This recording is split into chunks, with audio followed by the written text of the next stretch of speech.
his pictures first. Damian, how you doing? Hey man, thanks for coming. Definitely. You remember Tamara? Now, Damian, I mean, you know, we were talking a couple days ago. You've had a lot. You put a lot of heart and soul into this.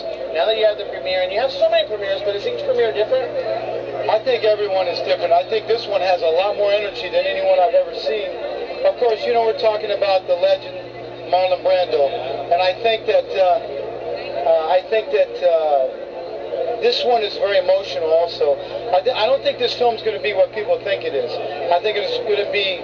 First of all, what do you think people think it's going to be? Well, because I'm a filmmaker and I have a vision, I think they're probably going to consider it to be very controversial, which I like. But you have, so tell us, what are we expected to see? You'll see a movie that will entertain you, but you'll also see a movie, in my opinion, that will take you on a journey, and the journey is a lesson about how Hollywood can sometimes be a place of dreams, but also nightmares. If you don't love your family more than you do this dream that can be false at times, you can destroy yourself.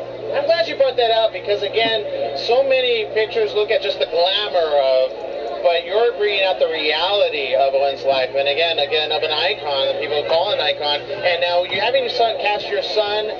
For many people that don't know, they don't know the tragedy of that. I know, I personally, until you mentioned it, I didn't know the tragedy, and I went to go look up the tragedy of Brando. I think a lot of people, media-wise, that are in the controlled media, want to hide the fact that there are some people in this part of the business that were a part of Christian Brando having a very difficult death.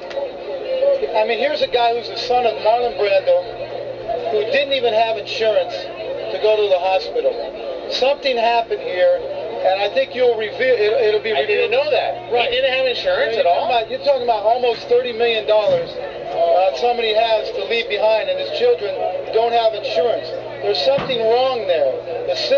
Something happened, and I think you're going to be revealed in this film, a little mystery. Of course, I'm going up against the lead again, and I enjoy every minute. Well, we thank you so very much. Thank you for stopping with us. So we've been watching your career. I mean, we saw El Pacino, we saw Bobby Fischer, we saw Roman Polanski, and now Marlon Brando. Did I hit all four of your biggest films? No, I think I'm just beginning. I think we're just beginning. Okay, so this was just your takeoff. Yeah, my next film is called Killer Priest.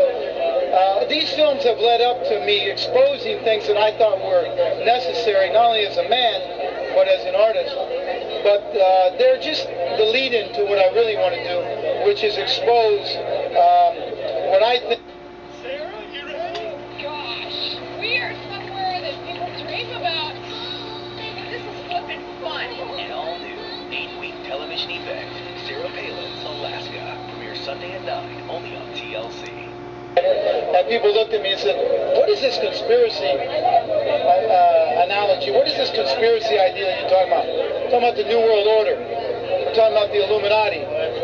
Now, when I said it 20 years ago, people thought I was a crackpot. Now Dan Brown starts writing books, which in my opinion are spin-offs, I should say spins to the truth. And I'm beginning to do an onslaught of movies to expose what I think is a conspiracy whereby all people that have the idea of freedom will learn from and maybe get an idea of what's really going on. Now that's an interesting thing, because whenever you bring out, a certain, power that likes to be hidden and known as, and even as a fictional work of art, when something's brought out, I mean, I guess I have to say, sometimes people go, or do they caution you towards doing that? Yeah, I've been cautioned for many things, and I've even been warned, and, I've had death threats and all that, but, about 7 years ago,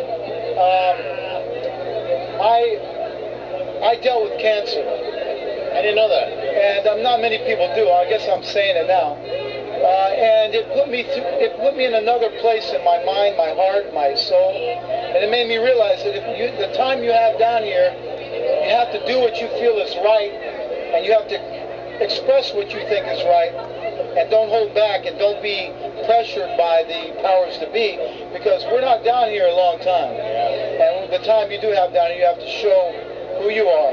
Go big or go home. That's what I say. Wow. Let me ask you about your role in this movie. How did you prepare for this film, and what was your favorite film of his?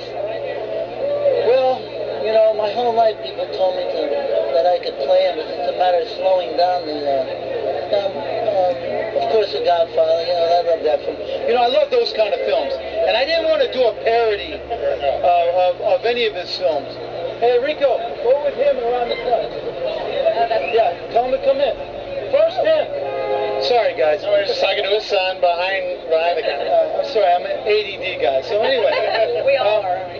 Most directors are. But anyway, Brando is, you know, it's very interesting. Marlon Brando played Julius Caesar. Marlon Brando played Emilio Zapata. These are historical characters, and at one time were very big people who lived and walked this earth. And they had families, and they had expressions, and they had lives.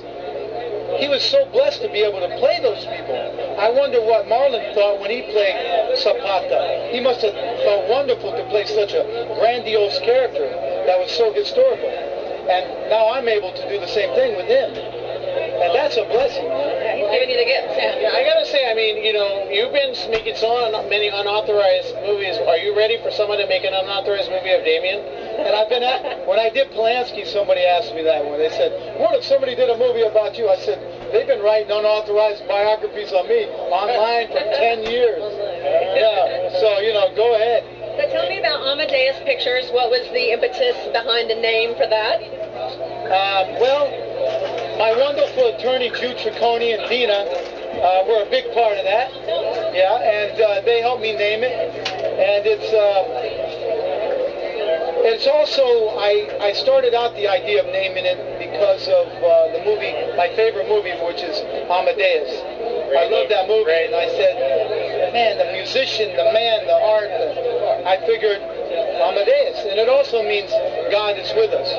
So, in Latin, I believe so. Amadeus. And so you speak of God. Are you a God man? Are you a spiritual man? What are some of your spiritual conscious practices that you do to maintain your connection with Source?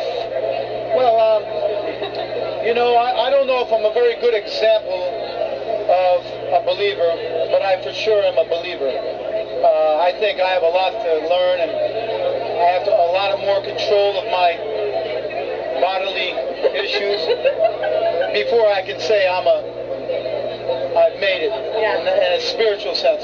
But I for sure am a believer, and in a sense of believing in Jesus Christ. Yes. Thank you very much for taking a moment with us, Damian. We'll let you come out there.